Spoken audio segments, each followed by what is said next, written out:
Hello everyone, welcome to our YouTube channel जेनिसो शेड्यूजन। तो आप लोगों को पता है कि एसएससी सीजीएल के डेट्स आ गए हैं। 9 सितंबर से आपका एग्जाम स्टार्ट होने वाला। तो रिसेंटली अभी सीएचएसएल का एग्जाम हुआ था, तो सीएचएसएल के जो कुछ इंपॉर्टेंट क्वेश्चन हैं वो आप उनको करके ज़रूर जाइए एसएससी सीजीएल के एग्ज़ाम से पहले, क्योंकि वो काफ़ी इंपॉर्टेंट है। क्योंकि हमारे पता है कि एग्ज़ाम का जो ये है वेंडर है वो सेम है, टीसीएसई एग्ज़ाम कंडक्ट करवा रही है। टीसीएसई ने क्या किया था, सीएचएसएल का क्वेश्चन सेट किया था और सीजीएल के भी क्वेश्चन टीसीएसई सेट करने वाली है। सिंस ये एग्जाम रिसेंटली हुआ तो ये एग्जाम क्या सीजीएल, ये क्वेश्चन जो है सीजीएल के लिए भी इंपॉर्टेंट हो जाते हैं। ठीक है, 10 क्वेश्चन अब तक मैंने करा दिए हैं, आप लोग उनको एक बार देख लेना फिर।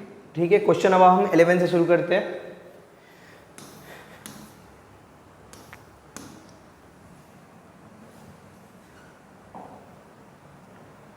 देखिए क्वेश्चन नंबर 11, अभी जो रिसेंटली सीएचएसएल में पूछा गया था वो क्वेश्चन ये है कि Raju has 11,000 in start saving 5,000 each week towards buying a new laptop.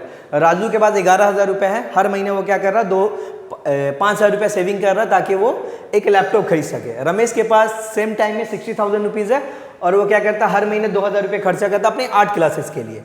तो हमसे पूछ कह रहा will there be a week when they have the same amount of money, कि ऐसा कोई हफ्ता होगा जिसमें दोनों के पास क्या होंगे, सेम अमाउंट ऑफ मनी रहेंगे। तो देखते हैं। देखो इस क्वेश्चन को सॉल्व करने का जो सबसे बेस्ट तरीका होता है वो होता है ऑप्शन के थ्रू होता है। तो ऑप्शन नंबर 1 बोल रहा है कि ए बोला हाँ आफ्टर 7 वीक क्या होगा, दोनों के पास इक्वल अमाउंट रहेगा। तो देखता हूं मैं, तो राजू है यहाँ पे और यहाँ पे नेक्स्ट कौन है, रमेश है। राजू के पास 11,000 है, रमेश के पास से क्या 60,000 है। राजू हर महीने 5,000 रुपये की सेविंग कर रहा है, तो 7 हफ्ते में कितना रुपये की इसका सेविंग है, 7 से मल्टीप्लाई करोगे यानी 35,000 हो जाएगा। ठीक है, तो इन दोनों को अगर मैं ऐड करूंगा तो राजू के पास कितने हो जाएगा, 11,000 पहले तो 35,000 सेविंग किया तो 46,000 हुआ। अब देखिए रमेश क्या आता है, हर महीने 2,000 रुपये क्या कर रहा है, स्पेंड कर रहा है, खर्चा कर रहा है। तो 7 हफ्ते में कितना खर्चा करेगा, तो 14,000 खर्चा करेगा।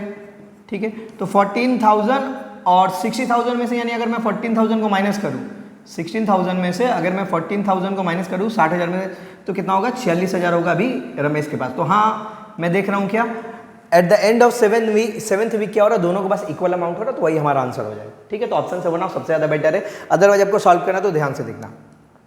राजू हर महीने 5,000 रुपये की सेविंग कर रहा है और रमेश हर महीने 2,000 रुपये क्या कर रहा है, खर्चा कर रहा है। अब देखो अगर मुझे दोनों का अमाउंट को इक्वल करना है तो दोनों के जो अमाउंट है अभी, तो उसका बीच का डिफरेंस क्या करना पड़ेगा, जो गैप है उसको खत्म करना पड़ेगा। राजू के पास कितना है, 11,000 है और रमेश के पास कितना है, 60,000 है। तो इन दोनों के बीच का गैप कितना है, तो आप बोलोगे कि 49,000 रुपये गैप है। इसका मतलब दोनों के पास अगर इक्वल अमाउंट होगा तो ये गैप जो है ना 49,000 के गैप को मुझे खत्म करना है, यानी दोनों का गैप कितना होना चाहिए, 0 होना चाहिए। तो 0 कैसे करेंगे, देखो एक महीना में दोनों के बीच का गैप कितना रहा। आप देखो राजू के पास 5,000 रुपये सेविंग हो रहा है और रमेश क्या कर रहा है 2,000 रुपये खर्चा कर रहा है। तो इनका गैप का मतलब माइनस कर दो। ठीक है, माइनस करूंगा तो यानी एक महीना में 7,000 का गैप खत्म हो रहा है। तो 49,000 का गैप खत्म होने में कितना महीना लगेगा, आपको पता है कि यानी 7 महीने ही लगेंगे। इंटू 7 मंथ, 7 से 49,000 गैप खत्म हो जाएगा। इसका मतलब 7 हफ्ते के बाद क्या होगा, दोनों के पास इक्वल अमाउंट ऑफ मनी रहेंगे। Okay, next question number 12। A sells a bike to B at 45% profit, then B sell it to C at 30% profit. A क्या करता है, एक बाइक को बी को बेच देता है 45% प्रॉफिट पे, बी सी को बेचता है 30% प्रॉफिट पे। देखते हैं, चलिए ए बी सी। मैं अज्यूम करता हूं कि ए ने 100 रुपये में खरीदा होगा, ए ने बाइक को 100 यूनिट में खरीदा या 100 रुपये में खरीदा। ए ने बी को 45% प्रॉफिट पे बेचा, 100 रुपये का 45% मतलब 45 रुपये प्रॉफिट हुआ होगा। इसका मतलब ए ने बी को 145 रुपये में बेच दिया। ठीक है, फिर बी क्या करता है, सी को 30% प्रॉफिट पे बेचता। अच्छा 30% प्रॉफिट पे बेचने का मतलब कितना परसेंट पे बेचेगा, 130% पे बेचेगा। तो 145 का आप 130% निकाल लो। ठीक है, 1 0 1 0 कैंसिल आउट, 13 से मल्टीप्लाई करो, 13 5 65 का 5 हाथ में लगा 6, 13 चौके 52, 6 58 का 8 लगा 5, 13 कम 13 13 5 18 और एक नंबर के बाद क्या डेसिमल पुट कर दो, यानी बी ने सी को 188.5 में सेल किया। अब क्या बोला नेक्स्ट क्वेश्चन, अगर सी ने क्या किया 43,355 रुपया अगर पे किया है तो उसकी कॉस्ट प्राइस क्या पड़ी होगी, उस बाइक की कॉस्ट प्राइस क्या पड़ी होगी ए को। सी ने कितना में खरीदा, इधर देख रहा हूं तो 188.5 में, तो आप लिखो 188.5 यूनिट की वैल्यू कितनी है, 43,355 रुपया। तो एक यूनिट की वैल्यू कितनी होगी, तो बोलोगे कम होगी, यानी डिवाइड कर देंगे 43355 बाई 188। मैं डेसिमल हटा देता हूँ, ऊपर में 10 जाएगा। अब बोला कि ए ने कितना में खरीदी, तो ए ने 100 यूनिट में खरीदा होगा, 1 यूनिट का वैल्यू इतना है, तो 100 यूनिट का वैल्यू कितना होगा, 100 से मल्टीप्लाई कर दो इधर। अब इसको सिंप्लीफाई कर लो, आंसर आ जाएगा। 5 से डिवाइड करता हूँ मैं, 5 से 15, 3 5 7 35, 5 7 35, ठीक है। यहाँ से 5 से काटो, 5 8 40, 5 6 30, 5 7 35, 5 6 5, ओके। फिर काटू, किससे काटू, 33 नहीं कटेगा, हाँ 13 से कटेगा, 13 दूनी 26, 11 13 9 117, फिर 13 से इसको अगर काटूंगा, 13 6 78, 3 13 दूनी 26, 13 6 78, 13 6 78, 8 बचा, ठीक है 8 बचा, 13 6 78, फिर 13 6 78 होगा, 13 6 78, फिर 13 6 78, तो 87 था ना, 87 में 78, 9 बचा, 13 7 91 बचेगा। फिर 29 से देखो, 29 से अगर मैं इसको 2 दफ़ा लेके जाऊँ, 29 दूना 58 होता है, बचा कितना 8, 29 3 87 हो, यानी 23 बचा, 23 यहाँ पे 3 0, तो 23,000 हमारा क्या हो जाएगा, आंसर हो जाएगा ऑप्शन नंबर है। थोड़ा सा मतलब क्या है इसमें कैलकुलेटिव है, आपको थोड़ा आपको टेबल याद होना चाहिए, काटने के लिए थोड़ा फास्ट करना पड़ेगा इसको, ठीक है। तो आंसर ये होगा। Question number 13, 18 man can complete 1/5 of A work in 10 days. 18 आदमी किसी काम को 1/5 काम को 10 दिन में करते हैं। How many people are required to complete 2/5 of the same work in 5 day. अगर उसी काम का 2/5 पार्ट मुझे करना है 5 दिन में, तो कितने आदमी को जरूरत पड़ेगी। देखिए ये फॉर्मूला, ये क्वेश्चन आपके MDH फार्मूला से बैठेगा, बनेगा, आपको पता होना चाहिए। MDH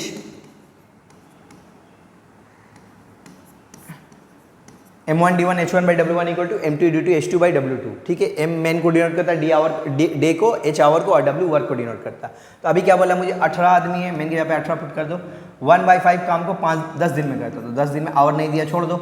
और काम कितना मेरा 1/5, तो नीचे काम के जब 1/5 लिख दो, ठीक है। अब मुझे क्या बोल रहा है, अगर 2/5 काम है उसको 5 दिन में करना है, तो कितने आदमी को जरूरत पड़ेगा, मान अज्यूम कर लो X आदमी को जरूरत पड़ेगी। सिंप्लीफाई कर लो, आंसर आएगा 5 से 5 कैंसिल आउट हो जाएगा, ठीक है। उसके बाद 5 से काट दो, 5 दूनी 10, 8 दूना 36, 36 दूना कितना होगा 72, यानी 72 मेंस की जरूरत होगी, ठीक है। 72 मैन, जो कि ऑप्शन नंबर ए है। आसान था, MDH फार्मूला पुट करो, ये आंसर आपका आ जाएगा, ओके। नेक्स्ट क्वेश्चन नंबर 14 देखते हैं। Find the remainder when 179 into 172 into 173 is divided by 17। देखिए अभी इस क्वेश्चन में ना जो बिगिनर्स थे, जो लड़के बिगिनर्स थे, जिन्होंने अभी जस्ट तैयारी स्टार्ट की है, तो उनको काफ़ी प्रॉब्लम हुई होगी, क्योंकि उनको क्या लगा होगी, सबको पहले मल्टीप्लाई करेंगे फिर 17 से डिवाइड करके पता करेंगे। आज आपको वैसे करने की कोई ज़रूरत नहीं है, आप इंडिविजुअली क्या करो ना, इसको डिवाइड कर लो, ठीक है। इसको बोला अगर 17 से डिवाइड करूँ तो रिमाइंडर कितना आएगा, तो आप इसको इंडिविजुअली डिवाइड करके देख लो। देखो अगर 179 को 17 से अगर मैं डिवाइड करूंगा तो ये पता करो आप रिमाइंडर कितना आएगा। आपको पता है 17 को 10 दफ़ा अगर मैं लेके जाऊँ, 10 दफ़ा मल्टीप्लाई करूँगा तो 170 आएगा। तो इसको अगर 17 को मैं 179 से डिवाइड करूँगा तो मेरा रिमाइंडर कितना आएगा, 9 आएगा, ठीक है। 172 को 17 से डिवाइड करूँगा तो रिमाइंडर 2 आएगा, क्योंकि 170 बार तो डिवाइड हो जाएगा। फिर इसी तरह 170 बार डिवाइड हो जाएगा तो 3 रिमाइंडर आएगा, ठीक है। तो मेरा रिमाइंडर कितना आया, 9 इंटू 2 इंटू 3, तो मल्टीप्लाई करो सबको, 9 इंटू 2 इंटू 3 को मल्टीप्लाई करो, कितना आएगा, 9 दूना 18, 3 54 आएगा, ठीक है। अब देखिए रिमाइंडर मेरा कितना आया, 54 आया 17 से डिवाइड करने पर। लेकिन आपको पता होना चाहिए कि रिमाइंडर कभी भी डिवाइजर से बड़ा नहीं आता। रिमाइंडर कभी भी डिवाइजर मेरा कितना है, 17 है, तो 17 से बड़ा तो रिमाइंडर नहीं होगा। तो फिर काम करो, 54 को फिर से 17 से डिवाइड करो, तो 54 को 17 से डिवाइड करूंगा, 17 3 51, 3 दफ़ा 51 बार तो पूरी डिवाइड हो जाएगी। इसका मतलब रिमाइंडर कितना आएगा, 3 आएगा, वही मेरा आंसर है, ठीक है। ऑप्शन नंबर सी जो होगा मेरा आंसर हो जाएगा, रिमाइंडर होगा मेरा 3, ठीक है। Question number 15, Ramanna spend 75% of his income. Ramanna जो है अपनी इनकम का 75% खर्चा कर देता है, अपनी कमाई का 75% खर्चा कर देता है, ठीक है। देखिए 75% का फ्रैक्शन वैल्यू निकालिए आप, तो आएगा 3/4, ठीक है। इसका मतलब रमन्ना अगर 4 रुपये कमा रहा है तो 3 रुपये क्या कर रहा है, स्पेंड कर रहा है, खर्चा कर दे रहा है। तो मैं लिख रहा हूँ यहाँ पे रमन्ना का मैं इनकम लिख रहा हूँ, ठीक है। स्पेंड यहाँ पे एक्सपेंडिचर लिख रहा हूँ, EXP शॉर्ट में लिख रहा हूँ एक्सपेंडिचर, और यहाँ पे मैं सेविंग लिख रहा हूँ SAV शॉर्ट में, ठीक है। इसका मतलब रमन्ना क्या हो रहा है, 4 रुपये कमा रहा है तो 3 रुपये खर्चा कर रहा है, तो बचाएगा कितना, 1 रुपये बचा रहा, ठीक है। Next, if his income is increase by 25%। अब वो बोला कि अगर उसकी कमाई, उसकी इनकम 25% बढ़ जाए। देखिए उसकी इनकम कितनी है अभी, 4 है, बोला 25% बढ़ जाए, तो 4 का 25% निकालोगे ना तो डेसिमल आ जाएगा। और ये मैंने क्या लिखा है, ये मैंने 4 3 की मैंने ये रेशियो लिखा है, क्योंकि ये 75% था, मैंने इसको क्या किया, सिंप्लीफाई करके परसेंटेज हटा के मैंने इसको रेशियो में कन्वर्ट कर लिया। तो आप एक काम कर सकते हो, रेशियो को आपको पता होना चाहिए, किसी भी रेशियो को, सभी रेशियो को सेम नंबर से आप मल्टीप्लाई कर सकते हो, ठीक है। रेशियो में से कोई चेंजेस नहीं है, अगर 0 0 0 कैंसिल आउट हो ही जाएगा। अब निकालो, अब बोला है कि रमना की इनकम जो है 25% इंक्रीज हो जा रही है। 100 का 25% निकालोगे, 25% का मतलब होता है 1/4, ठीक है। तो 400 का अगर आप 1/4 निकालोगे तो उसकी इनकम यानी कितनी बढ़ रही है, 100 रुपये उसकी इनकम बढ़ गई, ठीक है। Same and his expenditure by 10%, और उसकी एक्सपेंडिचर कितना परसेंट बढ़ गया, 10% एक्सपेंडिचर बढ़ गया, 10%, यानी 300 का अगर 10% निकालोगे, 10% का मतलब होता है 1/10, तो 300 का 10% कितना होगा, 30 रुपया होगा। अब ध्यान देंगे, उसका इनकम 30 रुपया बढ़ गया, पहले 400 कमा रहा था, 300 खर्चा करता, 100 रुपये बचा रहा था। अभी उसका इनकम कितना हुआ, 100 रुपया बढ़ा, तो खर्चा भी 30 रुपया बढ़ गया, तो बचा अभी कितना एक्स्ट्रा बचा रहा होगा, आप बोलोगे 70 रुपये एक्स्ट्रा बचा रहा, 70 रुपये तो एक्स्ट्रा सेविंग कर रहा है ना। तो पहले 100 रुपये सेविंग कर रहा था, अभी 70 रुपये क्या कर रहा है, ज़्यादा सेविंग कर रहा है, तो उसका सेविंग कितना परसेंट इंक्रीज करेगा, तो आप बोलोगे 70% ही करेगा, ठीक है। तो यही मेरा क्या हो जाएगा, आंसर हो जाएगा, ठीक है। या तो आप देखो टोटल इनकम भी निकाल सकते थे, टोटल इनकम कैसे निकालता, 400 रुपये उसका इनकम था, 100 रुपये इनकम बढ़ गया, तो बोलोगे इनकम 500 रुपया हो गया। सिमिलरली 300 रुपये खर्चा था, 30 रुपया बढ़ गया, तो आप बोलोगे 330 रुपये खर्चा बढ़ा। फिर आप देखोगे तो इसका सेविंग कितना होगा, 500 कमा रहा, 330 क्या कर रहा, खर्चा कर रहा, तो 170 बचा रहा। तो फिर से इसको कंपेयर करते, पहले सेविंग कर रहा था 100 रुपया, अभी 170 रुपये सेविंग करे, यानी सेविंग कितना बढ़ा, 70 रुपये बढ़ा 100 में, तो 70% ही बढ़ा। या डायरेक्ट यहीं से निकाल लो, 100 रुपये इनकम बढ़ा है, 30 रुपये खर्चा बढ़ा, 70 रुपये सेविंग भी बढ़ा होगा, ओके। क्वेश्चन नंबर 16 में बोल रहा है कि by selling 30 metres of cloth a shopkeeper makes a profit equivalent to the selling price of 10 metre of cloth. यहाँ पे बोल रहा है कि 30 मीटर कपड़ा बेचने के बाद एक दुकानदार को ना 10 मीटर कपड़ा का जितना सेलिंग प्राइस है उतना ही उसको प्रॉफिट होता। तो हमको तो प्रॉफिट मतलब एग्जैक्ट दिया नहीं है। अगर देखो प्रॉफिट क्या बोला कि 10 मीटर कपड़ा का जितना सेलिंग प्राइस है उतना ही प्रॉफिट है, तो अगर मुझे पता चल गया 10 मीटर कपड़ा का सेलिंग प्राइस कितना, तो मुझे प्रॉफिट भी पता चल जाएगा। तो देखो इसको कैसे बनाएंगे, let SP of 1 metre cloth equal to 1 rupees.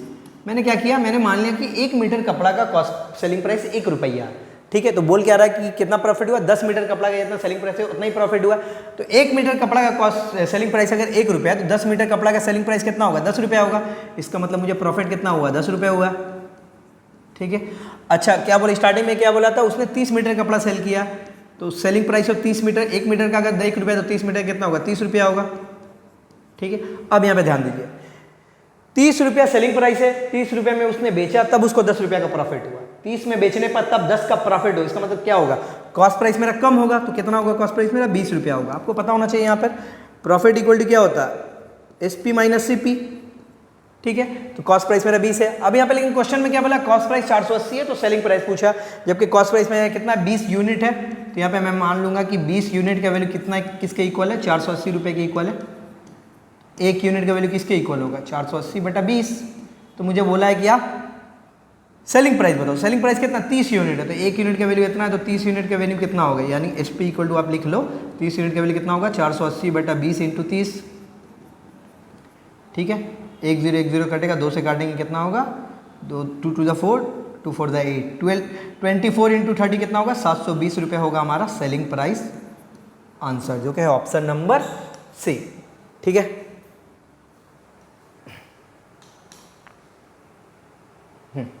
अच्छा देखिए, अगर आप में से कोई भी, अगर आप लोग एसएससी बैंकिंग वगैरह की अगर तैयारी कर रहे हैं, ठीक है, तो हमारा जो इंस्टीट्यूट है आईबीटी बेहाला, ठीक है, आप यहाँ आईबीटी बेहाला में आप एडमिशन ले सकते हैं। एडमिशन लेने के लिए जो नंबर नीचे दिया गया ना, आप इसके ऊपर क्या कर सकते हो, कांटेक्ट करके आप पता कर सकते हो, ठीक है। एडमिशन का जो भी क्वायरी आपका होगा, अगर आप लोग यहाँ पे एडमिशन लेते हो तो आपको क्या क्या बेनिफिट मिलेंगे, तो आपको बेनिफिट क्या मिलेगा, आपका सबसे पहले तो जेनेसिस ऐप का सपोर्ट मिलेगा, अनलिमिटेड सपोर्ट, जिसमें अच्छे खासे आपके वीडियोज़ वगैरह हैं, आपका अच्छा खासा वैलिडिटी रहेगा, वीकली मॉक टेस्ट लिया जाएगा, स्मार्ट क्लासरूम है, और क्या होगा, रिकॉर्डेड वीडियोज़ भी पहले से आपको अवेलेबल रहेंगे, जिससे आपको तैयारी करने में ज़्यादा आपको आसानी होगी, ठीक है।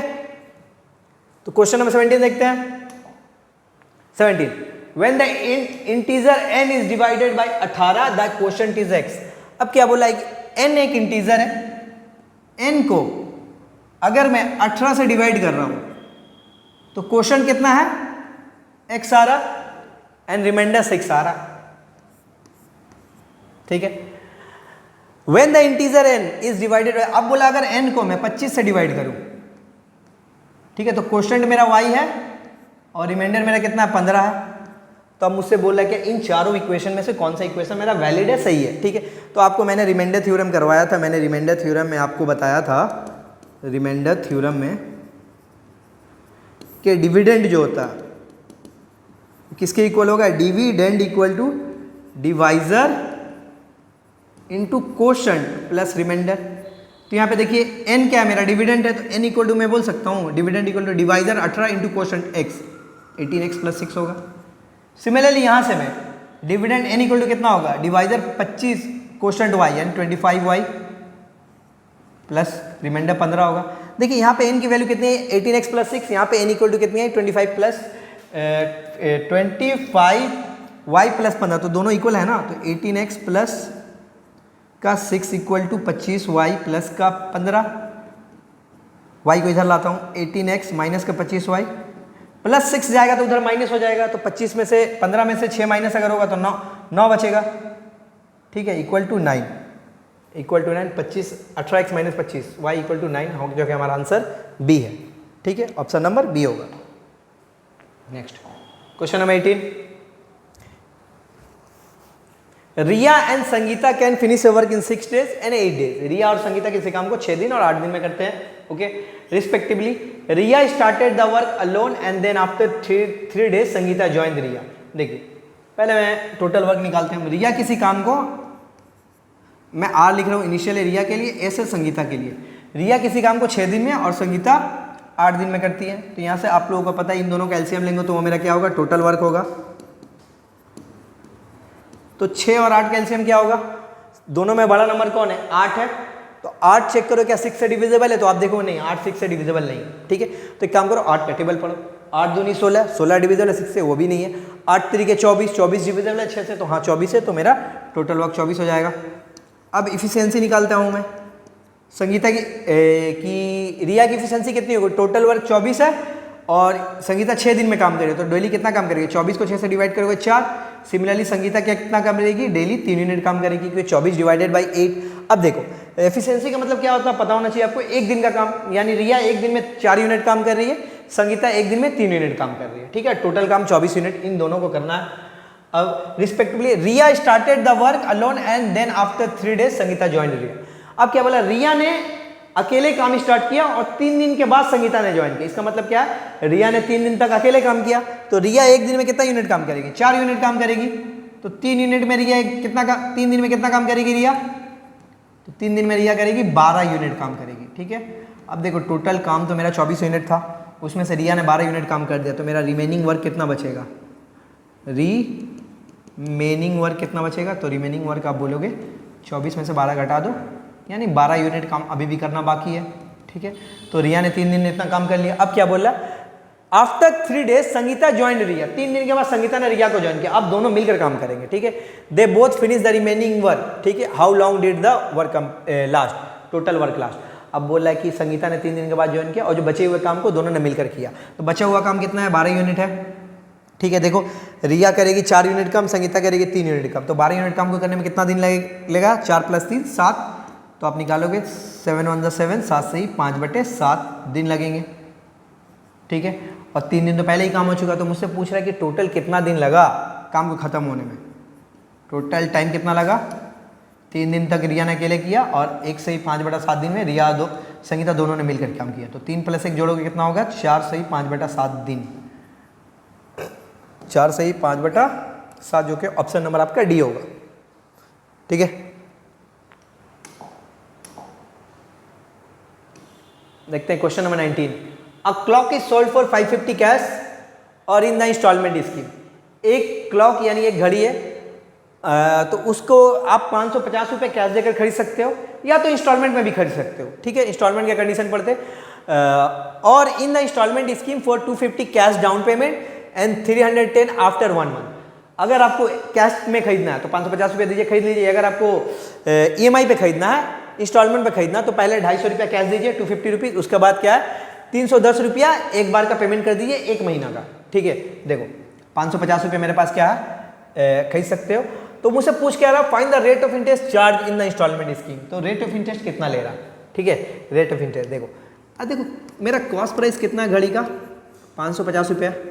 अच्छा मैंने 250 रुपया पहले ही दे दिया, अगर 250 रुपया मैंने पहले ही दे दिया तो अभी भी मुझे कितना देना बाकी है, तो आप बोलोगे 300 रुपया देना बाकी है, ठीक है, मुझे और कितना देना बाकी है, 300 देना बाकी है। तो ये 300 को क्या बोला, अगर इंस्टॉलमेंट पे ले रहे हो तो आपको 310 रुपये पे करना पड़ेगा। 300 के बजाय आपको 310 रुपये पे करना पड़ेगा, क्योंकि आप इंस्टॉलमेंट में यानी इसका मतलब 1 महीने के बाद आप पे करोगे। तो आप कितना एक्स्ट्रा पे कर रहे हो, देखो आप बोलोगे 10 रुपये एक्स्ट्रा पे कर रहा हूँ, ठीक है, तो 10 रुपये एक्स्ट्रा पे कर रहे हो, कितना रुपया पे, 300 रुपया पे, 100 रुपये पे कितना पर करोगे, तो यही तो आपका रेट ऑफ इंटरेस्ट है, ठीक है। Rate of interest equal to क्या होता है आपका, कितना ज़्यादा आप इंटरेस्ट दे रहे हो। तो आप देखोगे 10 रुपया ही आप इंटरेस्ट दे रहे हो, कितना रुपया पे, 300 रुपया पे। देखो टोटल 550 पे इंटरेस्ट नहीं दे रहे, क्योंकि 250 आप पहले पे कर चुके हैं, यानी अभी भी 300 रुपया बाकी है आपका, लेकिन 300 के बदले आप 310 दे रहे हो, ठीक है, यानी 10 रुपये एक्स्ट्रा दे रहे हो 300 रुपये में, 100 पे कितना दोगे, यह हमारा रेट ऑफ इंटरेस्ट हो जाएगा, ठीक है। काटेंगे तो 0 0, यानी मेरा रेट ऑफ इंटरेस्ट कितना है 10/3% पर मंथ, क्योंकि यह आप जो 310 रुपये पे कर रहे हो 1 महीने के बाद ही पे कर रहे हो ना, तो ये rate of interest 10/3% per month है। लेकिन आपको याद होना चाहिए रेट ऑफ इंटरेस्ट का मतलब क्या होता है, रेट का डेफिनेशन होता है, रेट का मतलब होता है interest being paid on 100 rupees for 1 year, ठीक है। रेट का मतलब क्या होता है 100 रुपया पर अगर 1 साल में आप कितना रुपया इंटरेस्ट देते हो वही आपका रेट ऑफ इंटरेस्ट है। तो रेट ऑफ इंटरेस्ट क्या होता है 1 साल का निकाला जाता है, ठीक है, रेट परसेंट। तो ये 1 महीने का 10/3 है, तो 1 साल के कितना होगा 12 से मल्टीप्लाई कर दो, ठीक है, 3 चौके 12 यानी 40% होगा, ठीक है, 40%, जो कि ऑप्शन नंबर बी है, आंसर हो जाएगा मेरा, ठीक है। तो यहाँ पे ऐसा नहीं था कि 10/3 है मेरा आंसर है, मेरा आंसर कितना होगा 40% होगा, क्योंकि मेरा रेट ऑफ इंटरेस्ट का मतलब 1 साल का होता है, okay. Next 20, if 2 numbers are each divided by the same divisor, 2 number है, दोनों अगर नंबर क्या होता है सेम डिवाइजर से डिवाइड हो रहा है, the remainder are 6 and 7, 2 number है, 2 अलग अलग नंबर है, दोनों नंबर को अगर मैं क्या कर रहा हूँ 6 और 8 से डिवाइड कर रहा हूँ ना, तो रिमाइंडर कुछ तो आ रहा, ठीक है। Then 2 number, if 2 numbers are each divided by the same divisor, 2 number है, दोनों नंबर को अगर मैं क्या कर रहा हूँ सेम डिवाइजर से डिवाइड कर रहा हूँ, तो मेरा रिमाइंडर कितना आ रहा 6 और 7 आ रहा। अब क्या बोला, अगर दोनों नंबर के सम को सेम डिवाइजर से डिवाइड करो तो रिमाइंडर कितना आएगा। देखो ये इसका एक कॉन्सेप्ट है, मान के चलो एक नंबर x है, x को मैं क्या कर रहा हूँ ना d से डिवाइड कर रहा हूँ, तो मेरा रिमाइंडर कितना आ रहा R1 आ रहा। सिमिलरली एक दूसरा नंबर है y है, उसको भी मैं क्या कर रहा हूँ सेम डिवाइजर d से डिवाइड कर रहा हूँ, तो रिमाइंडर मेरा कितना आ रहा R2 आ रहा।